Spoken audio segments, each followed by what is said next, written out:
On the night of October 27th, 2 years ago, a family living off the grid near the Blackwater drainage in the interior of British Columbia recorded the face of something at the edge of their clearing.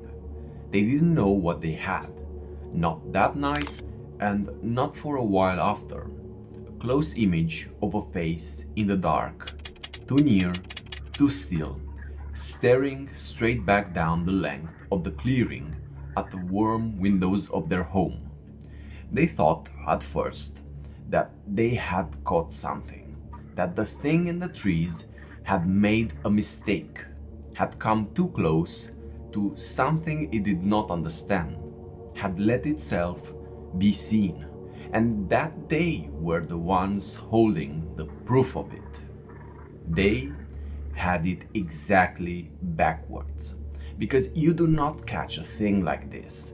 It does not get photographed by accident. What they had was not proof that they had finally seen it.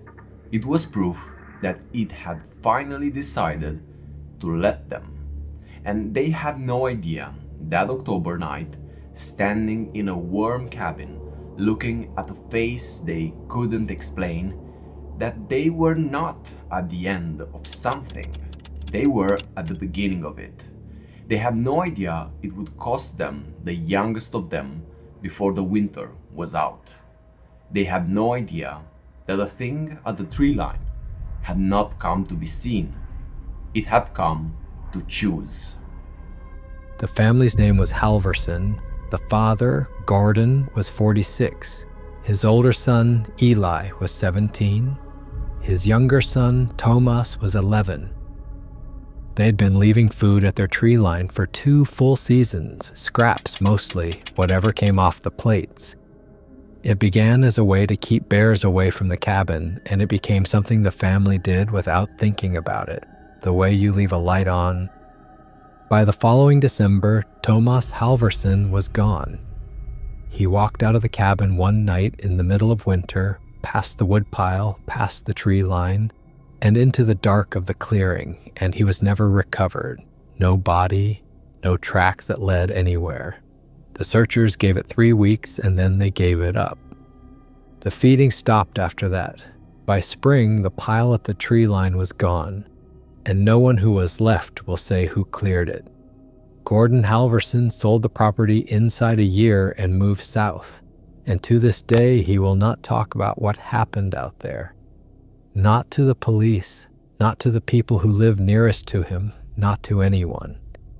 The one thing that survived was a photograph, a single close frame from the night in October, taken at the edge of the clearing, of a face pressed near enough to see every part of it.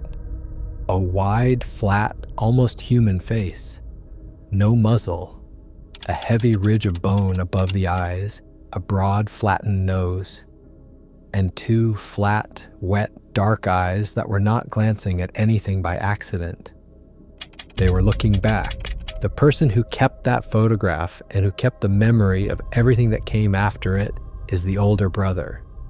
Eli was the one who was home for all of it. He is the one who can tell you what that face meant and what it started. This is what he says happened. I will mention this only once and then never again.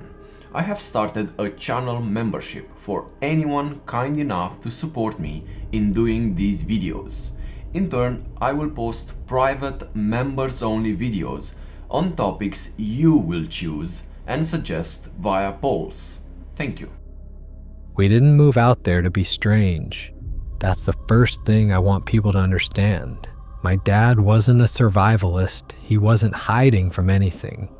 He was a millwright who got tired of the mill, and when my mom passed, he sold the house in town and bought 40 acres up a Forest Service road because it was cheap and quiet, and because he thought the quiet would be good for us. Maybe it was for a while. The feeding started because of bears. That's the plain truth of it.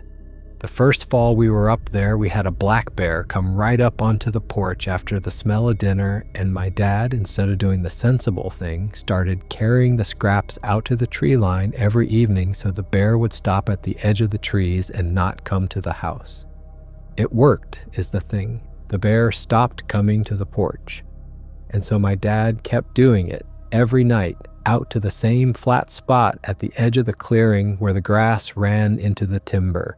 Table scraps, bones, the ends of things. He'd set it down and come back inside, and that was that. I want to be fair to my father here, because a lot of people, when they hear the story, want to make him the villain of it. The man who fed the thing, the man who kept feeding it after he knew, and I understand why.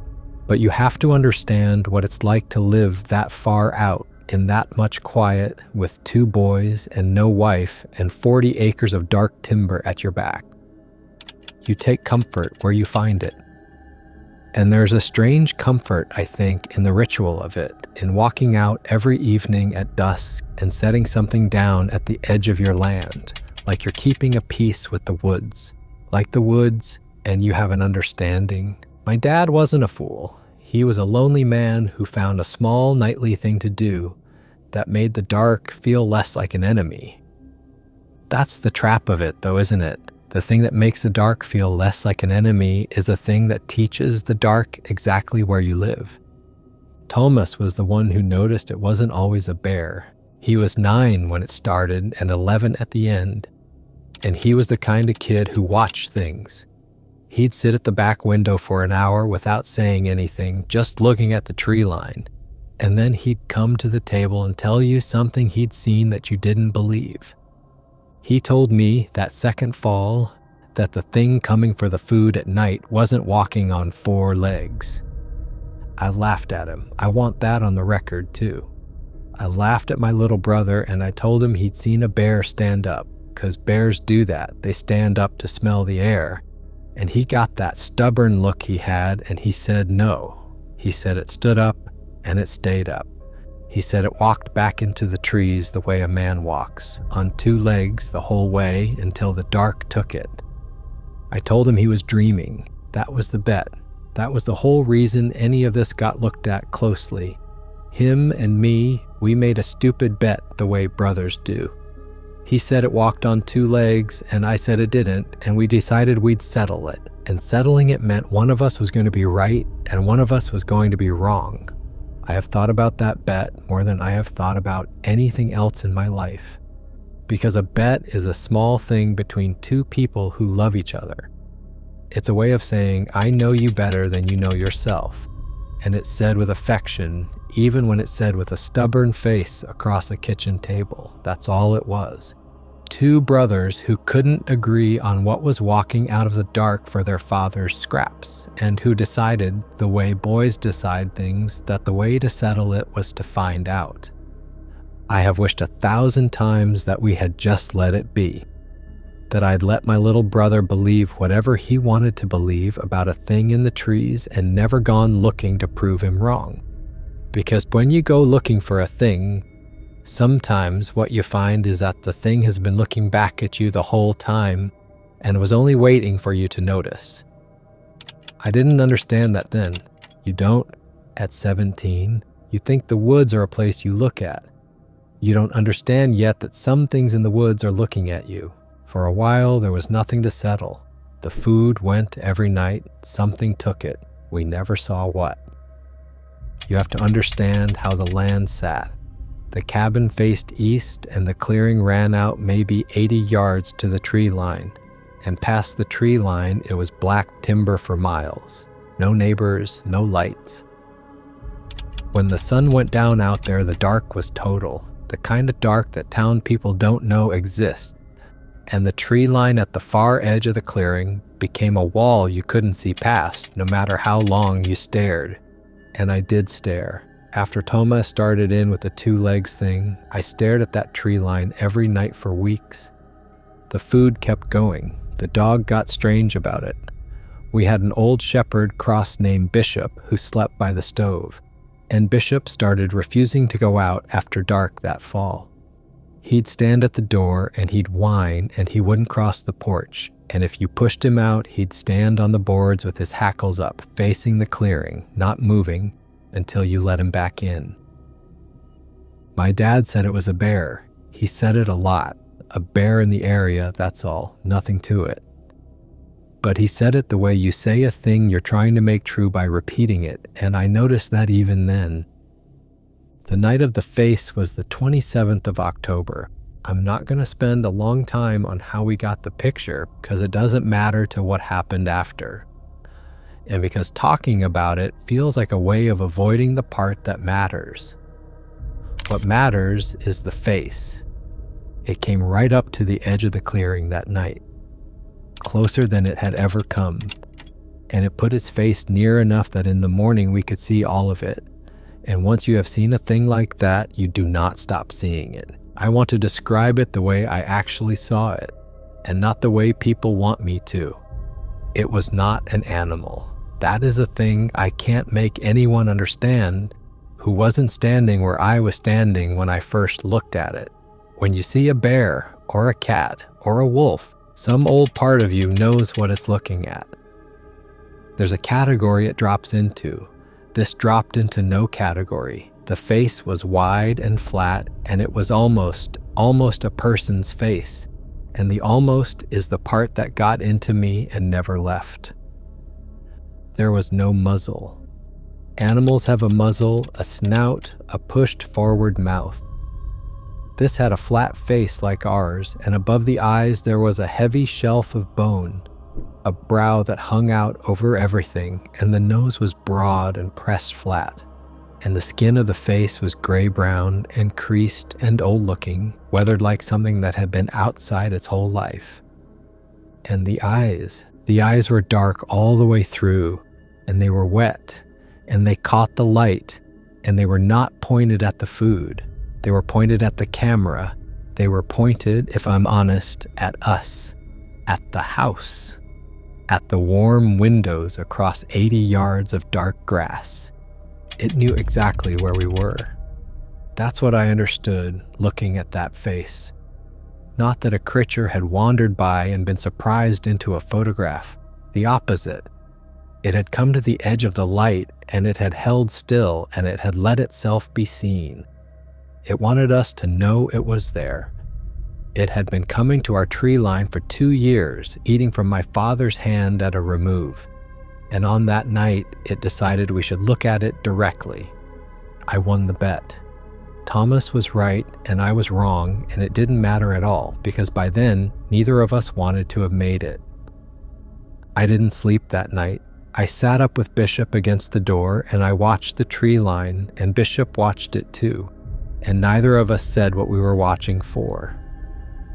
The feeding changed after that, and it changed in a way I can only explain by telling you what it started to feel like. Before the face, leaving food at the tree line was a chore. It was something my dad did to manage a nuisance, the way you put out a trap or fix a fence. After the face, it stopped feeling like management, and it started feeling like an arrangement, like a debt. Like the two of us, the family, and the thing in the trees had agreed to something, and the food was our end of it. And we did not know what the other end was. And my dad kept doing it. That's what I need people to hear. After we saw that face, after we all knew it wasn't a bear, my dad kept carrying the scraps out to the tree line every single night. And when I asked him why, he wouldn't answer me. I found out he'd been doing it longer than any of us knew, more than the scraps. I went into the shed one afternoon looking for a wrench, and there were empty feed sacks stacked in the corner, oats and corn, 40-pound sacks, a lot of them, more than we'd ever have used, and none of it was for animals we owned because we didn't own any. He'd been buying feed in town and carrying it out to the tree line on top of the scraps, for who knows how long, alone at night, and telling nobody. When I asked him about the sacks, he got very quiet and he told me to leave it. He said some things you keep up so they don't come down on you. He said it low, like he didn't want the house to hear it. I didn't know what he meant, and I didn't ask again because the way he said it frightened me more than the face had. Tomas started walking in his sleep in November. The first time my dad found him at the front door at 3 a.m. with his hand on the latch, just standing there. Eyes open, but not awake, the way sleepwalkers are. My dad steered him back to bed, and Tomas didn't remember any of it in the morning, and we all decided it was the stress of the fall, the strangeness of everything, a phase. But when we asked him what he'd been dreaming, he said he'd heard someone call his name. He said it plainly. He said a voice had said his name from outside, and he'd gotten up to answer it. And when my dad asked whose voice, Tomas thought about it in that serious way he had, and he said he didn't know the voice, but it knew him.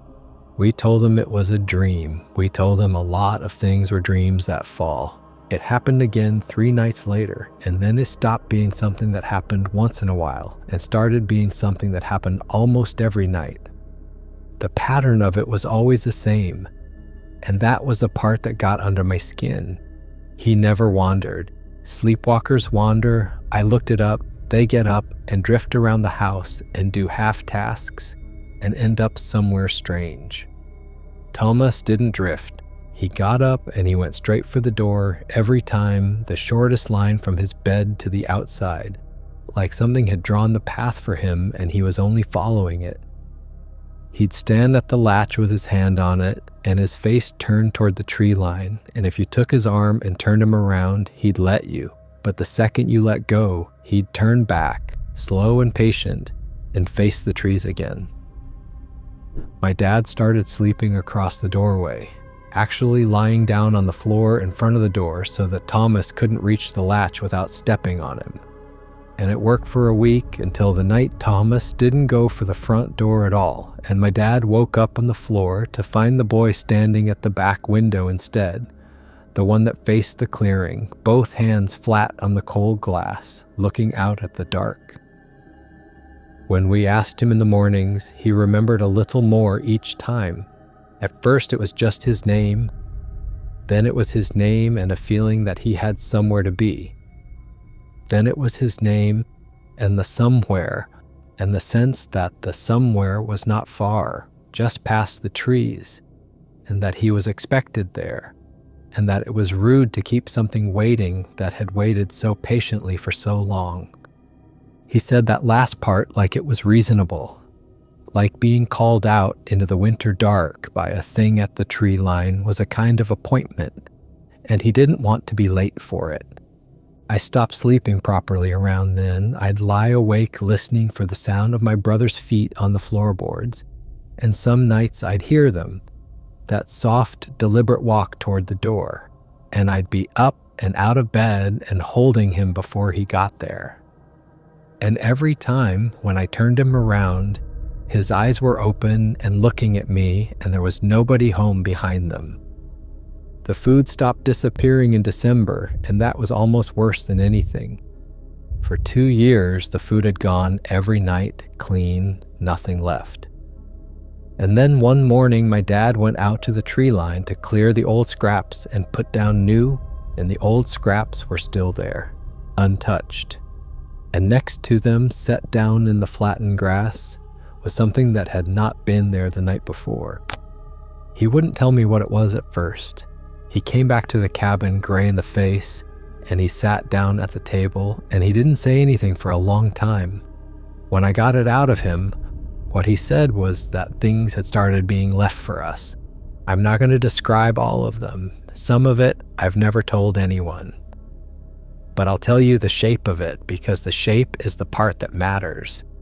They were small things, things you'd find in the woods or near a house, arranged, placed, set down at the tree line in the spot where our food went, the way you'd leave a gift on a doorstep, not thrown, not dropped, arranged with care by something that had hands and had thought about it. The exchange had reversed. For 2 years we had fed it, now it was feeding us. And I understood, the way you understand a thing in your stomach before your head catches up, that this was not kindness. When something that has been taken from you begins to give, it is not because it has grown fond of you. It is because the terms have changed, and you have not been told the new ones. It came almost every night after that. My dad would go out in the morning, and there would be something new at the tree line, arranged in the same careful way, in the same spot. He started going out before the rest of us were awake so that we wouldn't have to see. But I saw a few of them, the ones he didn't get to first, and I can tell you that the thing about them that was wrong was not that they were frightening in themselves. Most of them, if you found them lying in the woods, you'd walk right past. The wrong of it was the arranging, the care, the sense that a hand had set each thing down and stepped back and looked at it and adjusted it and been satisfied. There is a particular horror in being given a gift by something you are afraid of. It puts you in its debt whether you want to be or not. It makes you part of an exchange you never agreed to. My father understood that better than I did, I think, because he'd started the exchange, and he knew that you cannot walk away from a thing like that just by deciding to. The account stays open, something is still owed. He stopped eating around then. He'd sit at the table with the rest of us and move the food around his plate, and I never once saw him finish a meal that December. I think, looking back, that he couldn't stand to eat at a table where we were being fed from two directions. Bishop wouldn't go within 20 feet of that tree line after that. He'd stand in the middle of the clearing and bark himself hoarse at the timber and then run back to the porch shaking. And then one morning, near the end, Bishop wouldn't go outside at all, not even in daylight, not even to do his business. And he stayed pressed against the far wall of the cabin with his eyes on the tree-line window, and he stayed like that until it was over. Tomas walked farther in December. It was no longer the front door. My dad started tying a length of twine from Thomas's ankle to the bed frame at night, which sounds like a terrible thing to do to a child until you understand what we were afraid of, and even the twine didn't hold. Because one night I woke up to the cold and the front door standing open, and I ran out into the snow in my socks, and I found my brother 40 yards out into the clearing in his bare feet, walking toward the tree line, calm as anything, and the twine trailing behind him snapped clean. I grabbed him, and he didn't fight me. He turned and looked at me, and his eyes were open, and he wasn't there. And he said the thing that I still hear when I can't sleep. He said he was being called. He said it was almost time. And then he said a word for the thing in the trees, a word he used like he had always known it, a word none of us had taught him, and I won't repeat the word because saying it out loud in my own house at night is a thing I will not do. I carried him back inside. His feet were blue. He didn't remember any of it. The house turned against us that last week, or that's the only way I know how to put it. You have to understand that a cabin in the deep woods in winter is a loud place at night in a quiet way. The wood ticks as it cools. The wind finds the eaves. You learn all of it, every creak, until it's just the sound of home. That last week, there was a sound that didn't belong. It came from the wall on the tree line side of the house. Low down, a slow, steady pressure, not a knock and not a scratch, but something leaning its weight against the logs and holding it there, testing and then easing off, and then again, it was patient. That's the word I keep coming back to. Whatever was leaning on our wall in the dark was in no hurry. It would press and hold, and the logs would creak under the weight of it, and then it would ease off, and there would be a long quiet. Long enough that you'd start to think it had gone, and then it would press again, closer to the corner this time, or lower, or nearer the window, working its slow way around the house like it was taking the measure of every wall. Some nights it stopped outside the room where Tomas slept. I know because I lay awake tracking it, following the sound of that pressure around the outside of the house. And more than once, it came to rest against the logs right at the head of my brother's bed, on the other side of the wall from where he was sleeping, and it stayed there, leaning for the better part of an hour, close enough that if the wall hadn't been there, it could have reached out and touched him. My dad sat up every night that week in the chair by the door with the rifle across his knees, and he never once raised it, and he never once told me why not. I asked him one night straight out what it was, what he thought it was, what he thought it wanted. He was quiet for so long I thought he wasn't going to answer.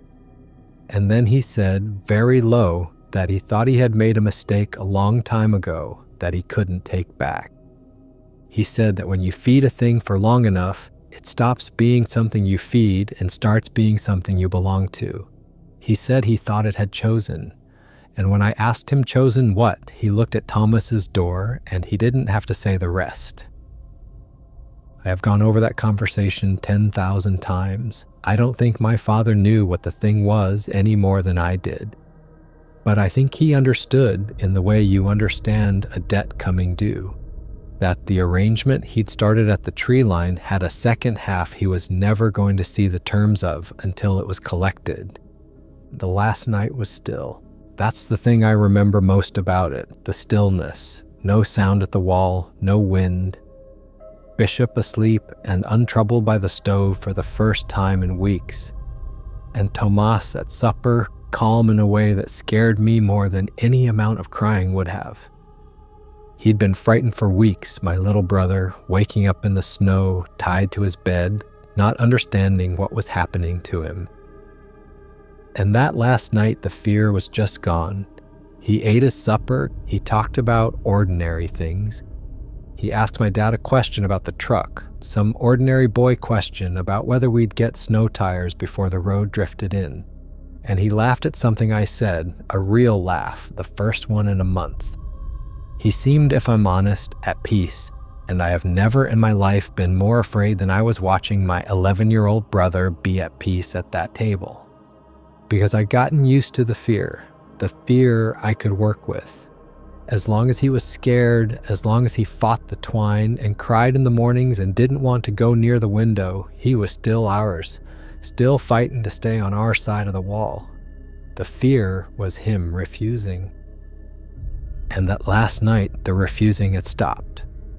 Before he went to bed, he did a thing I've never told anyone. He came and found me where I was splitting kindling by the stove, and he put his arms around me and he held on. Longer than an 11-year-old holds on to his older brother, longer than he'd held on to me in years. And when I asked him what it was, for he stepped back and looked at me with his ordinary awake eyes, his real eyes, and he told me it was okay. He said I shouldn't be scared for him anymore. He said it was almost time and it was okay, and he said it kindly, like he was the one comforting me. I told him to go to bed. I told myself it was a good sign, him seeming calm. I have to live with that. I know now what it was. It wasn't peace. He'd stopped fighting it. Whatever had been calling him had finished calling, and he had finished refusing. And what looked like calm was just the sound of a thing agreeing to happen. He wasn't saying goodnight to me by the stove. He was saying goodbye, and he knew it, and I didn't. I went to bed. God help me, I went to bed. Because he seemed fine, because we were all so tired, because I thought the worst was passing. I woke up in the dark to the cold coming through the house. The front door was open. The twine was on the floor by Tomas's bed, not snapped this time. Untied. Someone had untied it, and it hadn't been my father, who was already up and pulling his boots on with his hands shaking, and it hadn't been me. I got to the door first. There were tracks in the snow going out across the clearing toward the tree line, small bare feet, my brother's feet, and beside them, keeping pace the whole way, another set. I'm not going to describe the other set. I'll only say that they were not a bear's, and they were not a man's, and whatever made them was walking upright beside my brother the way you'd walk beside a child you were leading home. The tracks went to the tree line and into the clearing beyond it, to the flat spot where the food had always gone. And then, at the tree line, my brother's tracks stopped. Both sets stopped. Not trailed off, not scuffed out, stopped clean at the edge of the timber, as if the ground past that point had simply not been walked on by anything going anywhere. We searched the woods till the sky went gray, and then we called it in. And the real search started, and it went on for 3 weeks, and they never found a thing. No tracks past the tree line, no sign, no Tomas. He was there, and then at the edge of the timber he was not. And there is no version of that sentence that has ever let me sleep. The official record of the disappearance of Tomas Halvorsen is thin. He was reported missing in the early morning of December 19th. A ground search of the surrounding timber was mounted and continued for 21 days across an area of several square kilometers. No physical trace of the boy was recovered. No clothing, no tracks beyond the immediate tree line, no indication of the direction of travel. The file notes in the flat language these files used that a set of bare juvenile footprints was found leading from the residence across the clearing to the edge of the forest, terminating at the tree line. It notes that a second set of impressions was observed alongside the first. It describes those impressions as consistent with a large bipedal animal and does not speculate further, because the files do not speculate, because speculation is not their job. What the file does record in the same flat language is that the second set of impressions did not approach the residence and did not leave the immediate area of the tree line at any other point. There was no trail of them coming in. There was no trail of them going out anywhere else. They existed only for the length of that one walk across the clearing, alongside the boy, out to the timber and no farther, as though whatever made them had been present for exactly that long and for exactly that purpose, and had come from nowhere and gone back to it. The searchers who worked that timber for 3 weeks were experienced people. They'd found lost hunters and downed pilots and children who'd wandered off from campsites, and they were used to the woods giving up what it took sooner or later in one condition or another. This one gave up nothing. One of them, years later, told a reporter that in 20 years of search and rescue, it was the only case that ever made him afraid of the trees. He didn't explain what he meant, and the reporter didn't press him, and I've always understood exactly what he meant, and I've never been able to explain it either. The feeding station at the tree line was gone by the spring. The property records show Gordon Halvorsen sold the 40 acres in the following August and relocated to the southern interior. He declined to be interviewed. He has declined every time since. There is one detail in the record that the record does not resolve, and it is the reason people who read these files come away from this one unable to set it down. Among the things recovered from the tree line, from the flat spot in the grass where for 2 years a family left food for something in the dark, was an object that had been placed there deliberately, arranged in the grass the way the other things had been arranged that December. It was Tomas's. It was something he'd been wearing the night he walked out, and it had been left back at the tree line, set down with care after he was gone. Given back. Nobody has ever been able to explain how a thing the boy was wearing when he vanished at the edge of the timber came to be arranged neatly in the grass 80 yards behind him. I don't know what the face was. I've had 2 years to decide, and I haven't decided. People want me to say it was a Sasquatch, and maybe it was, and if it was, then a Sasquatch is not what any of us thought it was. It is not an animal that got photographed by mistake. It is something that fed at our tree line for 2 years and learned the shape of our family, and then came to the edge of the light one October night and looked at us on purpose so that we would know it, so that when it came back for the smaller of us, we would understand that it had asked. Or maybe it was something older than that word, and the word is just what we call it because the alternative is having no name at all. What I keep coming back to is the patience of it. That's the part that no animal explanation ever accounts for. A bear takes what it wants and leaves. A cougar strikes and is gone. Everything wild I've ever known about moves on the terms of hunger, quick and simple. This did not. This spent 2 years learning us. It came to our tree line every night, and it ate from my father's hand at a distance, and it watched our windows, and it learned which of us was the smallest, and it waited through 2 full turns of the seasons for a thing it had already decided on. And when it was ready, it came to the edge of the light and showed us its face so that we would know, and then it called, patiently, night after night, until the calling was answered. You cannot be that patient and be an animal. Patience like that is a mind. Patience like that is a choosing. And the worst thing I carry, worse than the empty snow and the tracks that stopped, is the certainty that whatever took my brother didn't take him. It asked for him. For 2 years it asked. And in the end, in our own kindness, in my father's lonely little ritual at the edge of the trees, we were the ones who taught it that the answer might be yes. I only know what I saw. A face at the edge of a clearing that was almost a person's and was not. Eyes that were looking back. And a little brother who heard his name in a voice that knew him and answered it and walked out past the tree line to the flat spot in the grass and was given back in the end only the way you give back the wrapping. Whether any of this is real or whether a grieving family built a story around a lost boy and a strange photograph to make the dark mean something, I can't make you believe. I've stopped trying to. Real or fake, you decide. I was Alex, thank you for watching, and I'll see you in the next one.